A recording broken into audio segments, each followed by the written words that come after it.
Infini Radio, c'est ta web radio de proximité. Connecte-toi sur www.infiniradio.fr. Bonjour Krill. Bonjour Nathalie. Bonjour. Bonjour. Donc vous êtes programmé ce soir. D'ailleurs vous êtes déjà passé sur scène. Ah oui, on est très sur le festival RTL2 et Scène en scène à Chamarande. Et du coup, comment ça s'est passé? Première question. C'était cool. C'était super. Il y avait du monde, parce nous on n'a pas vu, mais du coup, est-ce qu'il y avait déjà pas mal de festivaliers? Ce qui est super en ouvrant un festival, c'est de voir le monde arriver petit à petit et de s'émerveiller. Ouais, ils viennent s'installer. Donc on les a vus arriver. Il y avait déjà du monde quand on a commencé. Il y avait même déjà du monde quand on a balancé. C'était assez étonnant de balancer devant des gens. C'est pas souvent. Ah ouais, c'est vrai que ça a ouvert à 17h15 et vous étiez en balance. C'est ça. Okay. Donc on les a vus arriver du tout début. De 0 personne à quelques personnes, puis. Et l'important c'est qu'ils soient restés. Ah oui, ça aurait été horrible qu'ils s'en aillent. Après, il n'y a qu'une scène, on les tenait en otage. Hein. Ouais, mais il y a le château. Je crois qu'il est ouvert le château en plus. Il n'y a pas une expo. Bon, bref. En tout cas, vous êtes là et c'est cool. Et première question, du coup, Krill, quel est votre attachement avec le beau département de l'Essonne? Très bonne question. Mais oui. On adore l'Essonne. Vraiment, quel est notre attachement? C'est un département qui nous a vu grandir, qui nous a fait grandir, qui nous a beaucoup accompagnés dans le développement de notre set live. Pas mal de résidences dans des scènes comme le Plan peut-être ou le Plan pas trop. Pas le Plan, mais on n'a pas encore. Il y a pas mal de scènes. Nous c'était surtout la MJC Villebon, le Théâtre des Trois Vallées. Ouais. Paul B. Paul B, ouais. C'est ces 3 salles qui nous ont beaucoup porté pour la création de notre tout premier live. Et donc on est ultra reconnaissant, on aime beaucoup ce département, on se sent un peu chez nous. C'est aussi la 3e fois qu'on joue ici à Chamarande. Et oui, c'est vrai. Ah ouais? Mais vous êtes venu en tant que visiteur festivalier? On a joué dans des festivals qui s'appelaient... Alors on a d'abord joué au Jardin Amplifié il y a 2 ans. D'accord. Sur un set avec une artiste qui s'appelle Eda Diaz. Ouais. Et donc on mélangeait nos répertoires et les siens. C'était pas cette année? Non, et cette année on a joué en tant que Krill aussi. Ah ouais, parce qu'on avait une artiste cette année, il y avait Blanche Esther. Ok. Je sais pas si vous l'avez croisée, mais non, je crois qu'elle est pas le même passée jour. au Jardin Amplifié. Ouais. Mais donc là c'était notre 3e fois qu'on venait et à chaque fois la scène s'est agrandie. Donc on est super fiers d'être là et ça n'en sait. Là sympa la scène ce soir quand même. Hein. Déjà le groupe, alors il s'appelle Krill, on sait que c'est les petites bêtes dont se nourrissent les baleines, c'est ça? Ah c'est l'inverse. C'est plutôt les baleines se nourrissent de Krill. Oui. J'ai dit le contraire? N'importe quoi, c'est tout petit. Ça veut dire qu'elle l'attaque à plusieurs. On va recommencer. Mais elles sont plusieurs milliards, hein. Elle pourrait. Non, j'ai dit dont se nourrissent les baleines. Je crois que j'ai dit dont se nourrissent les baleines. Il me semble. Je vais réécouter après. Au rec. Puis on fera du montage audio. Oui. Tu nous feras dire n'importe quoi. De toute façon, Théo va monter tout ça. Merci Théo. Alors pourquoi Krill? Pourquoi cette petite bestiole des océans? Parce qu'il nous fascine. Ah ouais? Entre plein de choses biologiques qui nous fascinent. On est des geeks de biologie, on est des grands émerveillés de l'œuvre de la nature. Et Krill, le projet, il a un peu démarré un soir comme ça où on mange des glaces et puis on boit un peu d'alcool et puis on s'ambiance et en fait on parle, des conversations passionnées et puis en fait on échange énormément de choses sur l'univers, sur ses contrastes, sur des trucs qui sont incroyables. Comme par exemple le fait que le Krill soit si petit et qu'il se rassemble en essaim si gros et que nous on voit de l'extérieur, on voit juste un immense organisme polymorphe qui se meut avec élégance et on se dit mais c'est dingue, c'est juste composé de milliards de petits individus ultra synchrones et c'est ce genre d'impression comme ça ultra vertigineuse et ultra belle qui nous ont donné envie de faire ce projet. Et vous avez rajouté un I et un L, je crois. C'est ça? C'est pour pas être confondu avec Thalassa et Arte. Et l'huile de krill qui est vendue. Ah ouais, il y a de l'huile de krill. Ah oui, c'est réputé pour ses vertus. Après, nous, on vous conseille pas trop de consommer les krills parce que. Bah non, c'est dommage. La biodiversité. C'est beau. Bah oui. Mais on vous conseille pas de consommer n'importe quel animal. Hein. Si vous nous demandez notre avis, on est plutôt végétarien. D'accord. Voilà. Ok. Donc Krill, on a compris. Est-ce que je peux parler quand même de votre découverte? Moi, je vous ai découvert parce que j'ai quand même travaillé un peu mon sujet et je vous ai découvert. On peut en parler de The Voice? On peut en parler, ouais. Quand même. Nathalie? Ouais. Nathalie, on peut parler de The Voice si tu veux. On peut en parler, c'est parfait. Mais non, mais parce que en fait, Je me souviens très bien de votre passage à The Voice. Mais oui, en fait, quand je l'ai revu, j'ai dit mais oui, effectivement, ça m'avait. C'était mes chouchous. Non, peut-être pas les chouchous. Je vais être honnête, je ne sais plus. C'était en 2018, je crois. Je ne sais plus qui avait cette année-là dans votre promo. Mais c'est Maël qui a gagné notre promo, il me semble. C'était Maël qui a fait. C'est quelque chose qu'on met pas énormément en avant, c'est vrai. On fait pas beaucoup d'interviews, on parle The Voice. Non, j'ai pas vu. Mais en tout cas, donc c'était The Voice 7, c'était en 2018. Vous étiez que 2 sur la scène. C'était toi. Richard et Claire. C'est ça. Voilà. À quel moment Elliot, qui est en face de moi, c'est Elliot, je me trompe pas. Ça. À quel moment tu as rejoint, ou peut-être que déjà tu faisais partie du groupe mais tu n'avais pas envie d'aller à The Voice. Moi j'étais sous la scène sur un vélo électrique et je pédalais pour donner de l'électricité. Pour alimenter parce que c'est vrai que... Non, mais comment vous êtes rencontrés d'ailleurs tous les trois et comment, à quel moment tu les as rejoints? En fait, on se connaissait déjà à cette période et on avait même 3 duos. Donc tel que tu nous vois, d'accord. À 3 personnes, on peut faire 3 duos. Oui, vous avez des projets, d'accord, ok. Et donc chacun, Claire et moi, Richard et moi, et Claire et Richard qui ont fait The Voice. Et c'est eux qui sont allés là-bas. Donc ils sont allés là-bas parce qu'on leur a proposé de le faire. Et après l'avoir fait, on s'est dit, bon, là, il se passe des choses pour nos projets respectifs. On commence à passer beaucoup de temps à juste arranger nos emplois du temps, tous les 3 pour 3 projets. Est-ce qu'on n'irait pas ensemble dans la même direction et on se rejoint? Il se trouve que... C'est ça. Il se trouve que le projet que j'avais avec Richard portait nos 2 noms de famille. Et le projet que j'avais avec Claire portait Techno en son nom. et Krill, c'est un très joli nom qui me séduisait aussi. Donc on s'est dit, allez c'est parti, on s'appelle Krill. Et on s'est mis à faire de la musique ensemble à partir de là et on a sorti le premier album tous les 3. Mais vous connaissiez d'où? Peut-être au conservatoire. Lycée, au conservatoire? Oui. Ok. On a étudié la musique ensemble. On était rassemblés sous la bannière de la musique actuelle amplifiée. C'était une super promo où on a eu la chance de se rencontrer, de se fréquenter pendant 3 ans. Et Elliot et Richard sont rentrés au conservatoire déjà en faisant de la musique ensemble. Moi, je les ai vus de loin comme ça, j'étais en mode vas-y, allez, t'as repéré. Ouais. Et le destin nous a rapprochés parce qu'en fait, on a commencé à 12 dans la promo et on a fini à 3. Ah ouais, c'était Koh-Lanta. Donc avant de faire The Voice, on a fait Koh-Lanta en fait. Il a de l'humour en tout cas, Elliot. Ah oui. Allez. C'est et du coup, au conservatoire, à quel âge vous avez commencé la musique respectivement, chacun? Moi j'ai commencé à 7 ans. Après c'est difficile. Je considère que j'ai commencé tard en même temps. 7 ans c'est tard? Non, 7 ans c'est tôt. Mais il y a une chose, c'est le faire comme un hobby, etc. Il y a une chose, c'est décider que tu vas devenir professionnel. C'était tout seul dans ta chambre ou t'étais quand même peut-être dans une école de musique? J'allais prendre des cours de percu, puis de piano, puis de batterie. Enfin, je faisais différentes activités musicales que j'aimais. Et après, j'ai eu des groupes au collège et tout, tu vois. Mais après, j'ai décidé de faire vraiment des études très sérieuses beaucoup plus tard, tu vois. Donc, j'ai à la fois commencé tôt et tard, en fait. D'accord. Et toi, Elliot?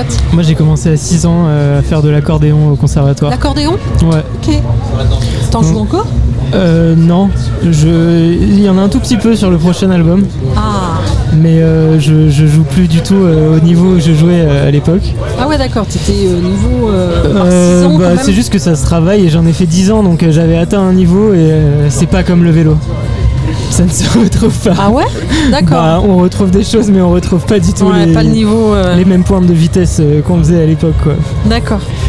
Et en fait, j'ai fait que de la musique. Richard est mort de rire. Je sais pas si c'est l'accordéon ou si c'est ce que tu racontes. Mais oui, parce que effectivement, je faisais une métaphore filée sur le vélo. Voilà. Et toi, Claire? Moi, j'ai commencé la musique. J'ai toujours joué de la musique. J'ai la chance d'avoir une maman musicienne et chanteuse. Et j'ai décidé de faire de la musique ma vie quand j'avais 11 ans. Donc plus tard que tes camarades. Ouais, t'as vu. Ah ouais. Et pourtant, moi, je t'ai pas dit quand j'ai décidé. Hein. T'es d'une famille de musiciens. Mais par contre, j'en ai toujours fait, tu vois. Ouais. Non, en fait, même pas. En fait, même beaucoup plus tard. Hein. En sortant du lycée, j'étais en mode ça y est, c'est maintenant, je veux faire de la musique. Mais bon, après 11, 12, 13 ans, j'avais des petits groupes de rock comme ça. En mode, on joue dans le garage avec les potes et. Ok. Mais professionnellement, peut-être même beaucoup plus tard. Enfin, en fait, c'est pas facile de faire une décision professionnelle pour sa vie avant l'adolescence. Ouais, c'est ça. Voilà. Parce qu'il y a eu des études quand même à côté. Ouais. Il y a eu des études. Richard a une licence de biologie. Bah oui, forcément. Et bah oui. Les cris, oui. Moi, j'ai une L1 de mathématiques et d'informatique. Bien. Et toi, Elliot, il se cache. Moi, j'ai fait de la musique directe. C'est lui celui qui a su vraiment tôt qu'il voulait faire ça en fait. Toi, tu t'es plongé dedans direct. Non, mais c'est même pas vrai. Je taquinais tout à l'heure, mais. Bah, à 18 ans, t'avais quand même décidé que tu. Enfin, t'étais en temps complet au conservatoire avec nous. À 11 ans. Non, mais 11 ans, je voulais être pilote de camion poubelle, moi, à 11 ans. Donc, j'ai des groupes de rock en fait. On n'a pas du tout le même âge en fait. Ah oui. C'est vrai, il y a une différence d'âge. Il y a 8 ans d'écart entre Elliot et moi, et Claire est pile au milieu. Enfin, je sais, je le prenais pas mal. Parce que Richard est très bien conservé et moi j'ai vieilli très vite. C'est qui le plus jeune dans la bande? Ah, devine. Énorme. Nathalie, tu dois. Ah, mais non, mais non, j'aime pas. Non. Il voulait pas. Le plus jeune, je dirais Richard. Wow, mais arrête. Non, c'est pas ça. C'est le plus vieux. C'est vrai? J'ai 8 ans de plus qu'Elliot. Merci beaucoup. Merci beaucoup. C'est toi le plus jeune et toi t'es au milieu. Ouais. Claire, t'es au milieu. Pour ceux qui ne voient pas, je ressemble à Pharrell Williams. D'accord. On confirme. Pour ceux qui ne voient pas Elliot, il ressemble à Jason Statham. Non, tu me fais penser. Tu fais penser à Juliette Armanet. Cliff Richards ou un truc comme ça. Ouais, tu vois. Et moi, attends. On dit souvent le mec de je vois pas un acteur peut-être. Ah, merci. Ah si, Brad Pitt. T'as un petit côté Brad Pitt. Ouais. Il a surtout le physique, il a le corps de Brad Pitt. Le corps, je sais pas, mais les cheveux, je pense, et si les traits du visage, c'est un petit côté Brad Pitt. Merci. Je ne consens pas cette comparaison, mais merci quand même. Alors les gars, quelles sont vos influences musicales? Est-ce qu'elles sont les mêmes déjà? Et ouais, je pense à la base, vous écoutiez quoi? Qu'est-ce qui vous a donné envie de faire de la musique? Nos influences communes font ce que Krill un peu est. Après, bien sûr, par ailleurs, on a des influences extrêmement différentes qui sont super cool à échanger. Ouais. Mais nos influences, on peut balancer quoi comme nom? Gorillaz, je pense, c'est une grosse influence. Ouais, voilà. Ouais. Radiohead, Massive Attack, The Do, Portishead. Okay. Assez anglais en fait. Ouais, c'est ça. Soit vraiment anglais, soit d'influence anglaise, les trucs qu'on écoute, qui nous inspirent, de qui on se sent un peu proche dans le genre ou dans le style. Ok, parfait. Alors, vous avez sorti un EP de 7 titres qui s'appelle Krill Acoustique volume 1, parce que ça préconise des volumes suivants, bien évidemment. Oui. Et donc c'était récemment, le 16 juin, ça a 2 mois, un peu plus de 2 mois. Comment vous le décririez en 3 mots, cet album, cet EP plus exactement? Intimiste. Ouais. Insolite. Ah, faut que tu commences par 1. Infini. Oh, c'était le meilleur. Très fort. Ouais, c'est un petit album qu'on a enregistré dans des lieux qui nous tiennent à cœur, qui sont généralement des espaces d'amis ou des espaces qui nous accueillent, dans lesquels on fait des petits shows acoustiques ou alors des sessions live vraiment destinées à l'enregistrement et à la captation vidéo. On a rassemblé ça sous ce petit EP c'est surtout Richard qui nous a réveillés, Elliot et moi, en disant « Hey, les gars, il serait pas trop stylé notre petit EP acoustique là ?» Et on dit « Mais lequel ?» « Celui-là, là, qui rassemble tous les morceaux qu'on a enregistrés dans des endroits insolites, de gens qui nous accueillent, des amis. » Et du coup, il nous l'a fait découvrir et c'est vrai, il était très mignon et voilà, on l'a mixé et on l'a sorti. J'ai trouvé certains titres aériens, on se sent... Non ? Ah oui, c'est mon ressenti. Et moi, j'aime bien écouter de la musique quand je suis vraiment chill et vraiment posée. Et il y avait, voilà, je trouvais ça très aérien et très, très chill. Et certains morceaux, pas tous, il y en a qui sont un peu plus. Donc, voilà. C'était mon mot à moi. Merci. Parce que tu as triché en disant infini. Ah, voilà. Bah, t'avais le droit de dire aérien alors qu'on s'appelle Krill. On s'appelle pas Moineau. Alors, vous avez fait pas mal de scènes là ces derniers mois, notamment le Lollapalooza. Yeah. Ouais, quand même. C'était il y a un mois, le 22 juillet. Mais sur quelle autre scène vous rêveriez de vous produire ? Le rêve ultime, la scène ultime, ça peut être n'importe où dans le monde. Le Zénith de Calais. Je lui ai dit n'importe où dans le monde, le Zénith de Calais. C'est pas le premier truc qui me serait venu comme ça. Pardon, c'était pas très drôle. Si, et pour moi, c'est le Galaxy de Amnéville. Ah oui, j'adore. Le Galaxy de Amnéville, tu connais pas ? Non. Non. C'est quoi, c'est une boîte de nuit ? C'est un équivalent Zénith, mais D'accord. ça s'appelle le Galaxy, ouais. Ok. Et donc c'est ton rêve ultime, c'est cette scène-là. C'est mon rêve. D'accord. Ouais. Après le Zénith de Calais qui est notre rêve commun à tous les trois. Mais ça va parce que vous n'avez pas une ambition. Après Lollapalooza, en même temps, j'ai envie de dire. Oui. Oh non, c'est pas vrai, non, pardon, on rigole avec toi. Non, attends, moi j'ai envie d'être un peu plus sérieux. Mais j'ai pas envie d'en dire qu'un. Parce que j'ai pas. Ouais. Ah merci, vas-y, décris-moi. Du coup, il a pas l'air jeune, excuse-moi. Littéralement Pharrell Williams. Donc moi j'ai pensé à déjà une première chose qui est un tout petit peu hors sujet parce que tu parles de scène et c'est pas vraiment une scène mais c'en est une et ça rejoint le délire des sessions live et de la l'EP acoustique, c'est que j'aimerais énormément faire un Tiny Desk. Si vous nous entendez. C'est une je sais pas une émission, enfin je sais pas une chaîne YouTube quoi. Ouais. Où j'ai découvert des artistes donc que j'avais jamais entendu avant alors qu'ils étaient connus, c'est les artistes connus qui vont jouer là-bas, mais j'en ai découvert certains par ce biais-là et je les ai adorés et je trouve que c'est un format super cool et qui nous correspond énormément. Je trouve qu'on a cette atmosphère déjà dans nos sessions live. Et voilà, sinon j'aimerais bien faire le Greenman Festival au Pays de Galles. C'est un peu plus... Il tape l'international, lui. Non, c'est vrai, mais moi, là, si je pouvais dire un truc comme ça qui me vient en tête, j'adorerais qu'on joue à la Sesca Pompea de São Paulo, au Brésil. Ah. Parce que c'est une salle que j'ai beaucoup aimée. Moi, je suis brésilien, et donc du coup, j'aimerais amener Krill là-bas et la faire jouer faire jouer Krill dans des espaces désaffectés, d'usines réhabilitées en salle de concert. Enfin, je trouve que ça nous va très bien. Et j'ai envie de montrer Krill à mon pays, qui est le Brésil, parce que la France se connaît déjà. Voilà. En parlant de scène, les prochaines scènes, vous avez déjà des dates à nous donner ou pas ? Oui. On fait une super première partie, c'est la première partie de Jeanne Haddad, le 6 octobre à Sucy-en-Brie, à l'espace Jean-Marie Poirier. Parfait.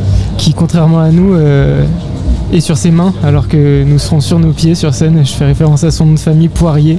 Et je continuerai avec le Kioskorama. C'est un festival des kiosques et jardins sur l'île de France. Et on va jouer dans un parc à Taverny. Ce sera le 10 septembre. Oui. Super. La semaine prochaine.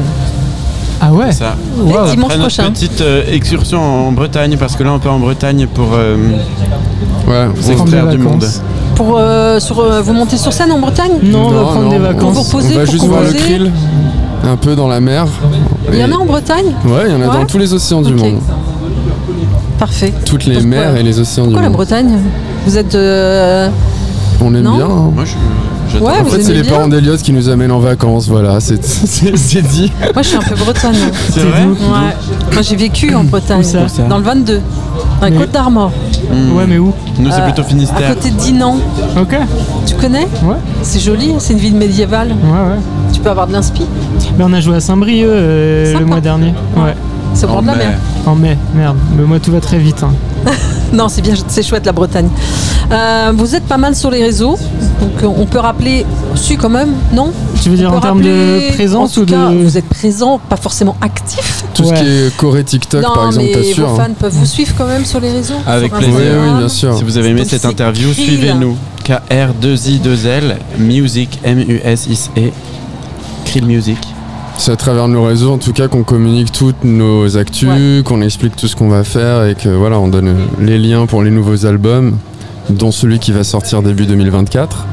Il y a un album, c'était une question, effectivement. Je te tends la perche. Merci, c'est gentil. Donc ouais, il y a un album début premier trimestre 2024, ça ? Ouais, exactement. Ok. On fait tout pour, on est actuellement en train d'avancer. Là, il y a eu un petit break parce qu'il y a eu quelques concerts, quelques petites vacances, mais rien de bien long. Là, c'est en studio, c'est un album studio ? Ouais. Ok. Notre deuxième album studio. Ok, il y en a déjà un. Il y en a déjà un qui est sorti en 2020, en octobre 2020. Et qu'on trouve sur les plateformes. On trouve sur les plateformes, voilà. Ouais. Parce Spotify. Ouais. Par exemple. Deezer, Apple Music. Faut toutes les citer maintenant parce que. Bah oui, sinon on a des problèmes avec la loi. Exactement. Quel est votre coup de cœur du moment ? Tiens, en parlant de coup de cœur. Il a un bonbon cœur entre les doigts au moment où on parle de ça. Mon coup de cœur du moment, Meredith Edgar, et le morceau c'est Tidal Waves. Tu nous le chantes un peu ? Il nous a fait écouter, c'était magique dans la voiture. Ah, et autre coup de cœur, c'est The Do, et c'est dans leur B-Sides du dernier album, enfin celui qui est sorti avant la fin, qui s'appelle It Only Takes a Night. J'ai envie que Claire nous dise son coup de cœur là. C'est pas forcément musical, si t'as envie d'avoir un coup de cœur autre. Ah oui, c'est vrai, on peut avoir des coups de cœur. Tu peux avoir un coup de cœur. Même des personnes. Exactement. Mon coup de cœur du moment, moi je vais vous dire qui c'est, et c'est pas facile à comprendre. C'est Magnus Carlsen. Je suis complètement gaga d'échecs, voilà, depuis 2 mois. C'est vrai ? Depuis 2 mois ? Ah ouais. Ah ouais, ok. Et donc là, je suis en train de m'émerveiller devant des mouvements assez simples, somme toute. Hein. Des fois, c'est juste un pion et je suis en mode what ? Voilà, ça c'est mon coup de cœur du moment. C'est satisfaisant de voir... Ouais, des parties anciennes commentées, j'adore ça. D'accord. Voilà. Si vous cherchez une activité avant de vous coucher, vous savez pas très bien, moi je vous conseille de regarder des parties commentées par Julien Song sur YouTube.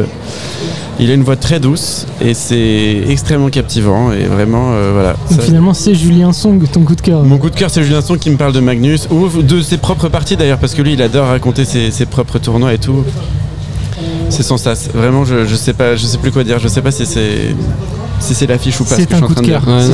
Franchement c'est trop touchant. On sent que t'es habité par ça. Ah oui non c'est vrai. Et puis je m'endors là-dessus quoi. Vraiment avec YouTube au boucle et tout. Je me réveille à 2h du matin. Je suis obligé d'éteindre YouTube mais ça m'a bercé pendant 3-4 heures. Voilà. Richard, t'as un coup de cœur ? Ouais, moi c'est la série The Wire. Ok. Ça parle de drogue, de trafic à Baltimore. Voilà. Je suis en train de la torcher en ce moment. Et pareil, c'est tous les soirs. Et tu t'endors devant ? Non, je m'endors pas. Je finis l'épisode, je résiste à en relancer un autre. Ah, c'est ça. Et je me couche. Si vous pouviez avoir un don ou un super pouvoir, mais pendant 24 heures, ce serait quoi et pourquoi ? Ce serait gagner des parties d'échecs. Non. Moi ce serait très clair. Si c'est pendant 24 heures, j'aimerais voir le futur proche en fait. Tout simplement voir les 3 prochaines heures. À chaque instant, je pourrais accéder aux 3 prochaines heures. Et je sais pas, grâce à ça déjà je gagnerais la loterie. Et ça me suffirait. Et ensuite, je sais pas, ça offre énormément de possibilités. Tu peux gagner la loterie, ouais. Ouais, ça, oui, mais oui, ça oui. c'est déjà de côté. Mais pouvoir qui en engendre un autre. Ouais, moi j'aime bien ça. Parfait. Ce serait ça. Pas plus que 24 heures parce que sinon tu deviens barge. Non, pas 20 plus. Vraiment 24 heures. Donc faut faire tout ce que tu veux pendant ces 24 heures, faut en profiter quoi. Et toi, Elliot ? Moi, je ne peux pas répondre à cette question. Je suis une personne heureuse et accomplie qui n'a plus de rêve. Donc, t'as pas envie d'être. Même pas de voler, je sais pas, peut-être. Même si c'est un classique. Un musicien que t'idolâtres et tu te dis j'aimerais être à sa place pendant 24 heures. Pas du tout. D'accord. Ouais, je suis très bien là où je suis. Ouais. T'es bien, tu te sens bien. C'est ça son super pouvoir. Ouais, peut-être. Bah tant mieux. That's a super power. Et toi, Richard, apparaît un krill. Alors moi, j'aimerais bien être amphibien pendant 24 heures. Je m'en doutais. Non, mais je m'en doutais en fait qu'il a eu. J'irais visiter les fosses les plus profondes des océans. Ouais, voir là où la lumière n'arrive pas. À la pression. Bon voilà, on me donne un complet, super pouvoir, c'est un pack, le super pouvoir d'aller au fond des fosses des dorsales océaniques. T'as pas peur de te faire écraser par une voiture ? Par une voiture. Une voiture dans l'océan? Ah pardon, mais un batracien dans l'océan? Oui, amphibien, oui, j'ai pas précisé que je voulais être un batracien, je peux avoir le look que je veux. Pardon, j'ai cru que t'étais batracien sur le bord d'une highway nationale. Non, un paquebot. Un paquebot, oui. C'est quoi ce super pouvoir? Mais t'as pas peur de te faire racketter par un calamar? Non, ça par contre, je suis chaud de le vivre. Ok. Non, mais j'aime beaucoup, ouais. Mais t'as pas peur de mourir? Mais non, c'est le super pouvoir. Ah, tu meurs pas. Un batracien, enfin un amphibien. Amphibien, prêt à aller à toutes les profondeurs, voilà. Okay. Ah oui. Une sorte de Poséidon, voilà, la mer c'est à toi, tu peux aller où tu veux. C'est 24 heures, c'est au moins découvrir ce qui se passe. Et après ça, c'est fini. Là, dans la nuit noire, dans le noir complet. Et dans le froid. Dernière petite question. Quel est votre péché mignon? Le nougat de Montélimar. Qu'est-ce que t'as dit? Le nougat de Montélimar. Ok. J'adore. Parfait. Oh là là. Elliot, tu vas me dire rien. Si, t'as un péché mignon quand même. Vas-y, dis mon péché mignon parce que. Ah, le péché mignon d'Elliot? Ouais. Ah merde. Ah bah si. Attends, j'en mais si, je suis un. sûr que t'as un péché mignon. Ah, oui. les rimang. Les quoi? Ah oui, les rimang coco. C'est quoi? coco. Tu vois, un dessert thaïlandais. Ah, comme du riz au lait avec de la mangue et de la coco. C'est plutôt du riz gluant, ouais, c'est du riz gluant au lait de coco avec de la mangue fraîche Mais dessus. c'est du riz. Le riz est cuit tiède. avec du lait de coco. Ouais, et la mangue est froide. Et la mangue est froide, d'accord. C'est Ok. quelque chose. Richard, ça lui donne pas envie. C'est quoi ton péché mignon, Richard? Si, ça me donne envie, j'en ai mangé un hier, avant-hier, je sais plus. Ouais, le resto que j'ai essayé, là, le nouveau resto à Saint-Denis. C'était bon? Ouais, c'était pas mal, ouais. Tu nous le conseilles? Ouais. Mon péché mignon. Le melon. Ouais, c'est vrai. J'arrête Pourquoi on pas de parle que dire. de bouffe? Non, mais c'est bien. Attends, péché mignon, c'est pas de la bouffe? En général, c'est de la bouffe. Ah C'est oui. mieux de parler de bouffe parce que si on parle d'autre chose, ça va pas Mais vous passer avez bien. parlé de bouffe. Bah oui. Mais c'est Elliot c'est qui pas- suggère qu'on parle d'autre chose. Non, pardon. Bah, en général, c'est plus quand même un truc qui se mange. Maintenant, Ouais. Ok. Ça peut être un truc qui se fume. Mais ce qui est rigolo, c'est que du coup, à chaque fois, on répond pour l'autre, donc c'est cool. Ah bah le péché mignon de Richard, c'est... Ah bah t'as dit le melon. Oui, j'ai dit ça, mais je En me ce suis moment, je peut-être dis avancé. tous les jours que le melon, c'est mon fruit préféré. Je fais, c'est mon fruit préféré. Parce qu'ils nous encouragent à l'aider à finir le melon. Parce que Richard, il explose un melon à midi. Et après, il nous regarde un peu en mode c'est délicieux, non? faut le finir. Donc Voilà. l'été, c'est le melon. Ouais. Bon, Le en- melon ou orange, les là, je sais fruits. même pas comment il s'appelle. Charente. Le melon. Cavaillon. Cavaillon, ouais. Ah oui. Même Parfait. pas un melon spécial, je suis le melon orange typique. J'adore ça. Bah, le melon normal, le melon orange. Normal, Enfin, ça dépend de chez qui. En Espagne, ils sont non, parce plutôt que t'as le melon blancs. là. d'eau. Ah oui, le melon d'eau qui est la qui est chair en- blanche. Voilà, Ouais. c'est ça. Il est un peu plus doux. Il est moins sucré, voilà. Mais il est entre la pastèque et le melon, en fait. Donc c'est pour ça. C'est délicieux. Et une dernière question, je vais finir. Quelle est la question qu'on ne vous a jamais posée et que vous aimeriez bien qu'on vous pose? Moi j'aimerais bien qu'on nous parle de technique de son. De technique de quoi? De son. De trucs très approfondis D'accord, ce sur sera le... pas avec moi. On a Ouais, remarqué c'est que sur rasoir, votre ça. premier album, vous aviez surtout creusé à 17K. Alors Non, faut pourquoi? que tu fasses une interview Et genre un justement, rock and justement, folk ou on un essaie truc de comme ça, mixer toi. pour les chiens, donc d'être assez agréable dans les ultrasons. Merci. Donc une question sur la musique, sur le son.